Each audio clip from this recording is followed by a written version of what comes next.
आपका कोई एक्सपीरियंस है इंडिया के या ब्राज़ील के जुडिशियल सिस्टम के साथ, वो ज़रूर मुझे कमेंट करके बताइएगा। न्यू चैनल अगर सब्सक्राइब नहीं किया है तो डिस्क्रिप्शन में लिंक है, न्यू चैनल की व्लॉगिंग चैनल बनाया है तो उसको भी सब्सक्राइब कर लीजिए। पहली बार आए हैं तो सब्सक्राइब कर लेना, लाइक भी कर देना। लाइक करने से थोड़ा एंगेजमेंट हो जाता है यूट्यूब वाला। और चैनल को सपोर्ट करना चाहते हैं तो ज्वाइन का बटन दबा सकते हैं या फिर सुपर थैंक्स भेज सकते हैं। तो नमस्कार दोस्तों, राजा भैया ब्राज़ील वाले में एक बार फिर से आप सभी का हार्दिक स्वागत है। तो दोस्तों, भारत का और ब्राज़ील का जुडिशियल सिस्टम कैसा है, एक कंपैरेटिव एनालिसिस लेके आया हूँ, बहुत इंपॉर्टेंट। India versus Brazil.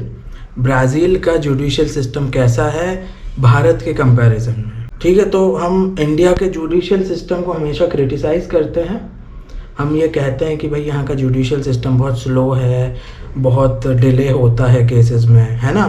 सालों निकल जाते हैं, डिकेड्स निकल जाते हैं, 10-10, 20-20 साल। तो बहुत सारा क्रिटिसिज्म होता है, बहुत सारा वर्कलोड है कोर्ट्स के ऊपर, है ना। बहुत सारे केसेस हैं और पॉपुलेशन बहुत ज़्यादा है तो और नए नए केसेस रोज़ आते जा रहे हैं। तो हम एक कंपैरेटिव एनालिसिस कर रहे हैं। तो देखो दोस्तों, पहले ही मैं बता दे रहा हूँ, ब्राज़ील का जुडिशियल सिस्टम बहुत अच्छा है, एफिशिएंट है और फास्ट है, ठीक है। ये हम प्रोसेस की बात कर रहे हैं, वो केस के जजमेंट की बात नहीं कर रहे हैं, ठीक है। केस का जजमेंट होता है, वो होता है ना, कई बार निर्दोष को सज़ा हो जाती है, कई बार वो क्रिमिनल भी खुला घूम रहा है। हम उन सब चीज़ों की बातें नहीं कर रहे हैं, हम प्रोसेस की बात कर रहे हैं कि मैंने अगर क्रिमिनल केस डाला है तो उसका क्या प्रोसेस है, वो कितना जल्दी ख़त्म हो जाएगा, उसमें कितनी जल्दी मुझे जस्टिस मिलेगी, ठीक है। उसकी हम प्रोसेस की बात कर रहे हैं, स्टेप बाय स्टेप कैसा होता है, कितना टाइम लगता है, इसका बात कर रहे हैं हम, ठीक है। तो ये अभी प्रोसेस पे फोकस्ड है। तो दोस्तों, कैसा होता है कि इंडिया में दो तरह के वो होते हैं क्राइम, कॉग्निजेबल ऑफेंस होते हैं, नॉन कॉग्निजेबल होते हैं। तो कॉग्निजेबल जो ऑफेंस होते हैं ना, उसमें पुलिस कॉग्निजेंस ले लेती है। जैसे बहुत बड़ी बड़ी चीज़ें होती हैं, मर्डर हो गया है ना, बलात्कार के केस हैं, ऐसे जो चीज़ें होती हैं, कोई किसी ने चाकू मार दिया, कोई वायलेंस हो रहा है, ऐसे जो बहुत बड़ी चीज़ें होती हैं वो कॉग्निजेबल ऑफेंस होते हैं। नॉन कॉग्निजेबल ऑफेंस ऐसे ही होते हैं, थोड़े बहुत ज़्यादा सीरियस नेचर नहीं होता। जैसे डिफेमेशन हो गया, है ना, साइबर क्राइम में कुछ कुछ आ जाते हैं नॉन कॉग्निजेबल में, है ना। तो ये चीज़ें हो जाती हैं, बहुत बड़ी नहीं हुई, मतलब मैंने किसी को गाली दे दिया, है ना, किसी ने मुझे गाली दे दी, तो ये कोई ऐसा नहीं है कि पुलिस उठा के ले जाएगी जेल में डाल, नहीं, नॉन कॉग्निजेबल ऑफेंस है, ठीक है। तो कुछ ऐसे जो केसेस होते हैं बहुत सीरियस नेचर के नहीं होते, उनमें सज़ा ज़्यादा नहीं होती, उनमें अप टू 1 ईयर या अप टू 2 ईयर्स का प्रिजन होगा, कि ठीक है 2 साल तक की सज़ा होगी, वो का सज़ा कम होती है, ऐसे होते हैं। फिर वो मर्डर वाले केस आते हैं ना, लाइफ इम्प्रिजनमेंट, ये चीज़ें होती। तो वो जो बहुत ज़्यादा सज़ा वाले जो केस होते हैं वो कॉग्निजेबल ऑफेंसेस पुलिस कॉग्निजेंस उसमें ले लेती है। अभी हम उसमें नहीं जाएंगे, ज़्यादा कंफ्यूज हो जाएगा, वो हमारा टॉपिक नहीं है, ठीक है। तो कॉग्निजेबल नॉन कॉग्निजेबल होता है। ब्राज़ील में ऐसा नहीं होता। ब्राज़ील में पुलिस हर चीज़ की कंप्लेंट लिख सकती है। इंडिया में नॉन कॉग्निजेबल ऑफेंसेस में पुलिस कंप्लेंट नहीं ले सकती, FIR लिख के इन्वेस्टिगेशन नहीं कर सकती, उनको मजिस्ट्रेट की परमिशन लगेगी, उसमें मजिस्ट्रेट की परमिशन लगेगी। तो हमको मजिस्ट्रेट के यहाँ जाना पड़ेगा। अगर नॉन कॉग्निजेबल ऑफेंस होगा तो आपको केस मजिस्ट्रेट के यहाँ फाइल करना पड़ेगा, मतलब क्रिमिनल केस आप फाइल करोगे, मजिस्ट्रेट कॉग्निजेंस लेगा, फिर वो पुलिस को भेजेगा अगर उसमें इन्वेस्टिगेशन की ज़रूरत होगी तो, ठीक है। तो ये चीज़ होती है। वहाँ ऐसा नहीं है। वहाँ नॉन कॉग्निजेबल ऑफेंस जो है ना, जैसे डिफेमेशन है, इंजुरी, एक गाली दे दी किसी को, कुछ रेशियल इंजुरी होती है वहाँ, जैसे काले गोरे वाली चीज़ें होती हैं ना, फिर वहाँ रेशियल इंजुरी में वो भी आ जाता है। जैसे आप गेज हैं, लेस्बियंस हैं, उनको अगर आप कुछ कह दो, है ना, स्लैंग यूज़ कर दो उनके लिए कुछ गलत, तो वो भी वो क्राइम होता है। तो उसमें हर चीज़ की वो लोग कंप्लेंट ले सकते हैं। ये सबसे अच्छी चीज़ लगी, पुलिस कंप्लेंट हर क्राइम की ले सकती है, जो फिर वो कॉग्निजेबल नॉन कॉग्निजेबल वाला चक्कर नहीं है, कॉग्निजेंस ले सकते हैं वो। और फिर उसमें फिर थोड़ा अलग होता है, जैसे यहाँ पे वो चार्जशीट फाइल करके कोर्ट में डालती है पुलिस। वहाँ पे क्या ऐसा होता है कि अगर नॉन कॉग्निजेबल टाइप के जो यहाँ वाले जो ऑफेंस होंगे उसमें वो TCO बना देते हैं, टर्मो सर्कमस्टेंसियादो। उसमें वो डिटेल भर देते हैं, मतलब कि कुछ एडवांस थोड़ा बहुत कर देते हैं, मुझे बुला लेंगे, सामने वाली पार्टी को बुला लेंगे, साइन वाइन लेके उसको कोर्ट में डाल देते हैं। ठीक है, तो ये होता है। फिर पुलिस इंक्वायरी होती है, अगर बहुत बड़ा कोई केस होगा चोरी चकारी का, है ना, मर्डर का, फिर वो पुलिस इंक्वायरी, जैसे यहाँ क्रिमिनल चार्जशीट फाइल करते हैं ना, पुलिस इंक्वायरी चार्जशीट, ऐसे ही फिर वो होगा, फिर वो भी वहाँ चला जाएगा। लेकिन कैसा होता है, देखो ये जो नॉन कॉग्निजेबल ऑफेंस होते हैं ये प्राइवेट केसेस होते हैं, ठीक है, ये इसमें स्टेट की कोई रिस्पॉन्सिबिलिटी नहीं है। मतलब किसी ने मुझे हर्ट किया, मुझे बदनाम किया, मुझे गाली दी, कुछ करा, तो फिर वो मेरी रिस्पॉन्सिबिलिटी है, मैं कंप्लेंट फाइल करूँगा, क्रिमिनल केस फाइल करूँगा अपने लॉयर की मदद से। तो ये होता है। तो वहाँ पे कैसा होता है दोस्तों, दोनों केस में चला जाता है, पब्लिक हो या प्राइवेट कंप्लेंट हो, उसमें दोनों में वो कोर्ट में चला जाता है, और कोर्ट में बहुत फास्ट होता है फिर सब, ठीक है, वहाँ पे बहुत फास्ट होता है। वहाँ पे क्या होता है, कोर्ट में चला गया केस, आप अगर पैसे नहीं है आपके पास, वकील बहुत महंगे हैं वहाँ, तो आप सरकारी वकील लेके क्रिमिनल केस फाइल कर सकते हो। क्रिमिनल केस सरकारी वकील फाइल कर देगा तो वो जाएगा जज के पास, जज तुरंत उसमें ऑर्डर दे देगा कि इसको पब्लिक प्रोसिक्यूटर के पास भेजो, तुरंत जाएगा पब्लिक प्रोसिक्यूटर के पास। 2 तरह के केस होने लगे, ऑनलाइन फाइलिंग भी होने लगी ब्राज़ील में, अब लगभग सब ऑनलाइन ही कर दिया, और पहले वो भी होता था मैनुअल, है ना, फाइल बन के आपकी पुलिस कंप्लेंट की फाइल वो जाएगी कोर्ट में, फिर रिटर्न वो टाइप करके प्रिंट निकाल के साइन लेंगे, वो क्रिमिनल केस बनाएगा सरकारी वकील। तो ये होता था, अभी ऑनलाइन भी होने लगा है, ठीक है, अभी सब लगभग सब केस ऑनलाइन कर दिए। फाइल वाले जो भी केस थे उनको भी स्कैन करके सब कुछ ऑनलाइन हो गया। तो अभी कैसा हो गया दोस्तों, तुरंत पब्लिक प्रोसिक्यूटर के पास जाएगा, पब्लिक प्रोसिक्यूटर देख लेगा कि हाँ भाई क्रिमिनल ऑफेंस हुआ है, बस हो गया। फिर वो भेज देगा, है ना, सरकारी वकील के यहाँ, सरकारी वकील उसको ओके कर देगा, फिर वो चला जाएगा जज के यहाँ, जज फिर उसमें ऑर्डर कर देगा कि सामने वाली पार्टी को समन करो, खट चुटकियों में हो गया, तुम्हें कोर्ट जाने की ज़रूरत नहीं हुआ सरकारी वकील है आपका, वहाँ आपको कोर्ट जाने की ज़रूरत नहीं है। ये चीज़ हो गई। भारत में ऐसा नहीं है, भारत में क्रिमिनल केस फाइल होगा, बंदा कोर्ट पेशियों पे जाता रहेगा, पेशियाँ वेशियाँ ऐसी कुछ नहीं होती वहाँ। छोटे मोटे मैटर होते हैं ना जो अप टू 2 ईयर सजा वाले, वो स्पेशल कोर्ट हैं उनके, जो इजादो एस्पेसिया वो बोलते हैं, स्पेशल कोर्ट्स में निपटा देते हैं उनको, कंसिलिएशन मार्क कर देते हैं, होता है ना, पढ़ा होगा आर्बिट्रेशन कंसिलिएशन कॉमर्स वाले होगे तो पढ़ा होगा वो सब, हम लॉ उतना रहता है, तो कंसिलिएशन होता है, बातचीत करके सुलझा देते हैं ना, कि वो उसको पूरे कोर्ट तक मत लेके जाओ, तो कंसिलिएशन प्रोसीडिंग मार्क करते हैं, दोनों पार्टी को बुलाते हैं, फिर भाई कह देते हैं कि चलो आपने ऐसा क्राइम किया है, आप इनको 2 मिनिमम वेज दे दो, 1000-2000 रियाल कंपनसेशन दे दो, हो गया भाई ये छुट्टी, ठीक है, ये चीज़ हो जाती है। तो उसमें ऐसे निपटा देते हैं। अभी कैसा होता है भारत में, तुम पेशियों पे जाओगे, जज को आपको कन्विंस करना पड़ेगा, आप नहीं करोगे, आपका लॉयर होगा वो बात करेगा, जज ऑर्डर जब करेंगे उसमें बहुत समय लग जाता है भारत में केस एडमिट होने में ही सालों निकल जाते हैं, ठीक है।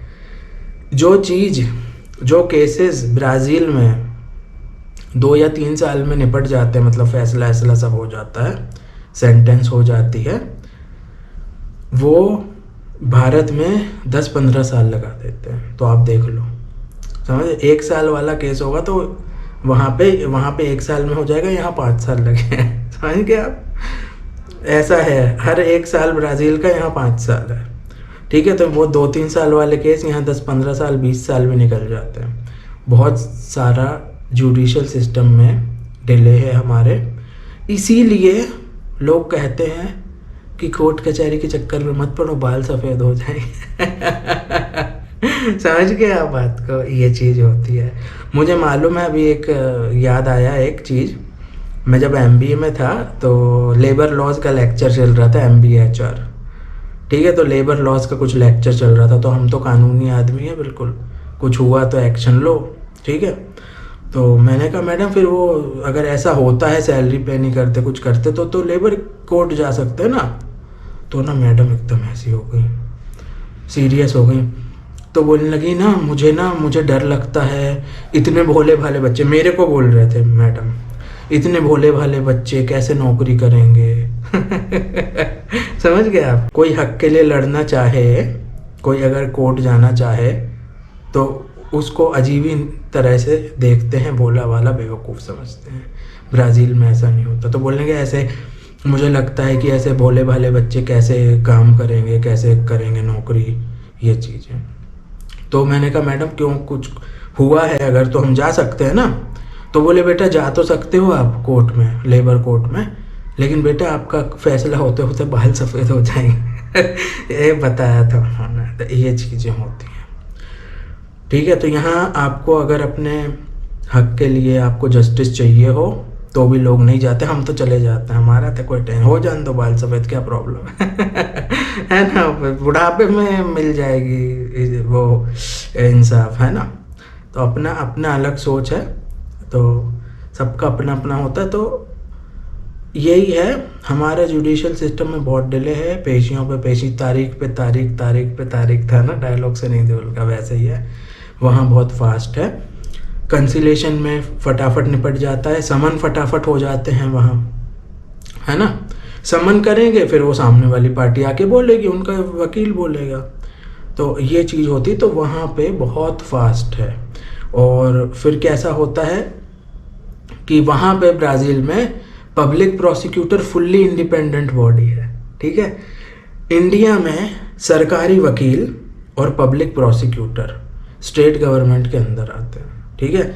वो गवर्नमेंट के अंदर आते हैं, वहाँ पे सरकारी वकील हो चाहे पब्लिक प्रोसिक्यूटर हो, सब इंडिपेंडेंट बॉडी है, टोटली इंडिपेंडेंट। जैसे अन्ना हजारे जी एक इंडिपेंडेंट लोकपाल मांग रहे थे ना, कोई पार्टी नहीं लाएगी इंडिपेंडेंट, बिल्कुल।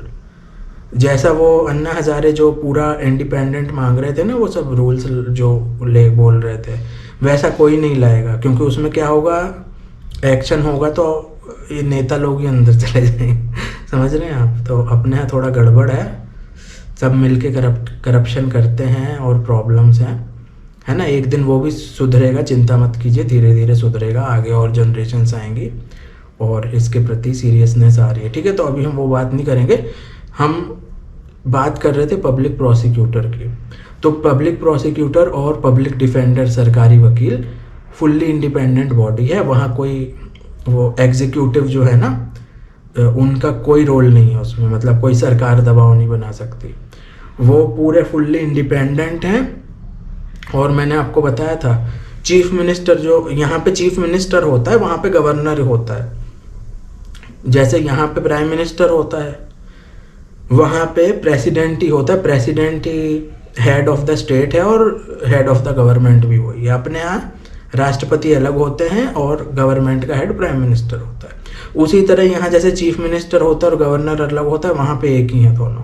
तो वहाँ का जो गवर्नर है ना, रियो डी जनेरो के गवर्नर विल्सन विट्जल, अरे मैं रियो में रहता था तभी उसको करप्शन का चार्ज था, पुलिस गई थी, ठीक है, निकल गया था वो बाहर। तो ये चीज़ होती है। वहाँ पे सिस्टम बहुत अलग है। वहाँ पे अगर कुछ गड़बड़ होता है, केस होता है, तो वहाँ कोई पॉलिटिकल इंटरफेरेंस, गवर्नमेंट इंटरफेरेंस नहीं चलता। ये चीज़ बहुत अच्छी है वहाँ पे, ठीक है। तो उसी तरह जुडिशियल सिस्टम बहुत फास्ट है और वहाँ आपको पेशी पे आप हर महीने जा रहे हो, ये सब चीज़ें नहीं होती। ये सब चीज़ें इंडिया में होती हैं। मैं इंडिया को बिल्कुल क्रिटिसाइज़ नहीं कर रहा हूँ। यहाँ पे लॉ होंगे और बहुत सारे लॉ तो अंग्रेज़ों के बनाए हुए हैं ना, बहुत पुराने हैं। तो वो जुडिशियल रिफॉर्म्स लाना बहुत ज़रूरी है और पूरा यकीन है मुझे कि वो मोदी गवर्नमेंट ज़रूर कुछ ना कुछ लेके आएगी और समय के साथ चीज़ें बदलेंगी, है ना। काफ़ी कुछ बदल रहा है, वो भी जुडिशियल वाला भी चीज़ बदल जाएगी और वहाँ पे अपने आप सब चलता रहता है, फिर सामने वाली पार्टी को बुलाएंगे, फिर वो अपना देंगे, फिर वो हो सकता है फिर हमें बुलाएंगे कि आप क्या कहना चाहते हो। ठीक है, वहाँ ऐसा नहीं होता मतलब कि दोनों को साथ में बुला रहे हैं, ऐसा भी सिर्फ वो कंसिलेशन में होता है। बाकी अगर कोर्ट में केस चल रहा होगा तो वो सामने वाली पार्टी को बुला के वो अपना बयान जो देना होगा डॉक्यूमेंट दे देंगे, फिर वो आपको बुलाएंगे कि इन्होंने ऐसा दिया, उस पर क्या कहना है ना। तो बहुत सब सिस्टमेटिक है, बहुत प्रॉपर उनके यहाँ सब है।